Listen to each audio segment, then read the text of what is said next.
ఓం శ్రీ గురుభ్యో నమః. ఓం శ్రీ పరమాత్మనే నమః. జై శ్రీకృష్ణ. అథ షష్ఠోऽధ్యాయః. ఆత్మసంయమయోగః. శ్రీభగవానువాచ అనాశ్రితః కర్మఫలం కార్యం కర్మ కరోతి యః స సన్యాసీ చ యోగీ చ న నిరగ్నిర్న చాక్రియః. 6వ అధ్యాయంలోని మొదటి శ్లోకం యొక్క భావాన్ని పరిశీలించినట్లయితే భగవంతుడు ఈ విధంగా పలికెను: ఫలాపేక్ష లేకుండా కర్తవ్య కర్మలను చేసిన వారే నిజమైన సన్యాసులు, యోగులు కూడా. అంతేకాని కేవలం అగ్నిహోత్ర యజ్ఞం వంటివి చేయటం ఆపివేసిన వారు లేదా శారీరక క్రియలు త్యజించిన వారు కాదు. యం సన్యాసమితి ప్రాహుర్యోగం తం విద్ధి పాండవ నహ్య సన్యస్త సంకల్పః యోగి భవతి కశ్చన. 2వ శ్లోకం యొక్క భావాన్ని పరిశీలించినట్లయితే సన్యాసమని అందరూ అనుకునేది యోగము కంటే వేరైనది కాదు అర్జున. ఎందుకంటే ఎవ్వరూ కూడా ప్రాపంచిక కోరికలను త్యజించకుండా యోగులు కాలేరు అర్జున. ఆరురుక్షోర్మునేర్యోగం కర్మ కారణముచ్యతే యోగారూఢస్య తస్యైవ సమః కారణముచ్యతే. 3వ శ్లోకం యొక్క భావాన్ని పరిశీలించినట్లయితే యోగంలో పరిపూర్ణత సాధించే యత్నంలో ఉన్న జీవాత్మకు ఫలాపేక్ష లేకుండా పని చేయటమే సాధనం అంటారు అర్జున. యోగంలో ఉన్నత స్థాయి చేరుకున్న మునికి ధ్యానంలో ప్రశాంతతయే సాధనం అంటారు కూడా. యదా హినేంద్రియార్థేషు సకర్మస్వనుషజ్యతే సర్వసంకల్ప సన్యాసి యోగారూఢస్తదోచ్యతే. 4వ శ్లోకం యొక్క భావాన్ని పరిశీలించినట్లయితే ఎప్పుడైతే వ్యక్తి ఇంద్రియ వస్తు విషయముల పట్ల మరియు కర్మల పట్ల ఆసక్తి రహితంగా ఉంటాడో ఆ వ్యక్తి యోగ శాస్త్రంలో ఉన్నతమైన స్థానం పొందినట్లే అర్జున. ఎందుకంటే అతడు సమస్త కర్మ ఫలములను అనుభవించాలనే కోరికలను త్యజించి ఉంటాడు కాబట్టి. ఉద్ధరేదాత్మనాత్మానం నాత్మానామవసాదయేత్ ఆత్మైవ హ్యాత్మనో బంధుర్ ఆత్మైవ రిపురాత్మనః.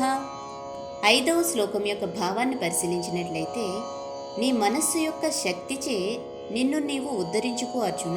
అంతేకాని పతనమైపోవద్దు. ఎందుకంటే మనస్సే మన మిత్రుడు మరియు మనస్సే మన శత్రువు కూడా అవ్వచ్చు.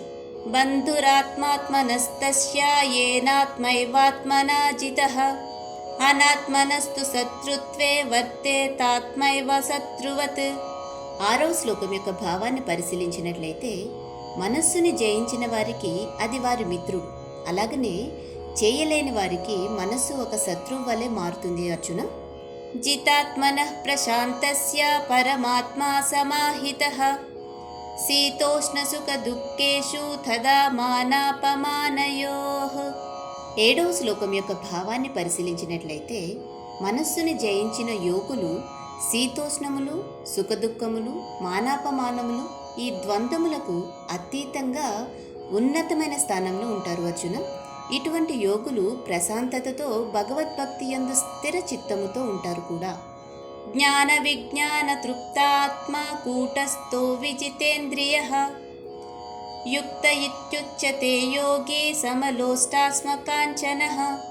8వ శ్లోకం యొక్క భావాన్ని పరిశీలించినట్లయితే జ్ఞాన విజ్ఞానములతో మరియు విచక్షణముతో తృప్తి నొందిన యోగులు ఇంద్రియములను జయించిన వారే అన్ని పరిస్థితుల్లోనూ ప్రశాంతంగా ఉంటారు అర్జున. వారు మట్టి, రాళ్ళు మరియు బంగారము వీటన్నిటినీ ఒకే దృష్టితో చూస్తారు కూడా.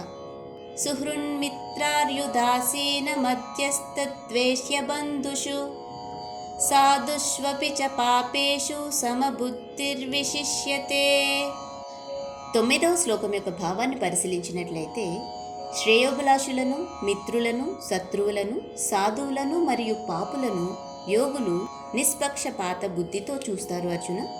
మిత్రుల, సహచరుల, శత్రువుల పట్ల సమబుద్ధితో ఉంటూ శత్రువుల, బంధువుల పట్ల తటస్థంగా మరియు పుణ్యాత్ములు, పాపాత్ముల పట్ల పక్షపాతం లేకుండా ఉన్న యోగి మానవులలో కల్లా సర్వశ్రేష్టముగా పరిగణించబడతాడు అర్జున.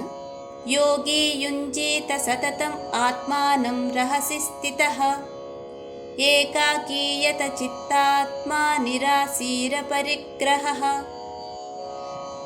10వ శ్లోకం యొక్క భావాన్ని పరిశీలించినట్లయితే, యోగ స్థితిని పొందగోరే వారు ఏకాంతంలో ఉండాలి అర్జున.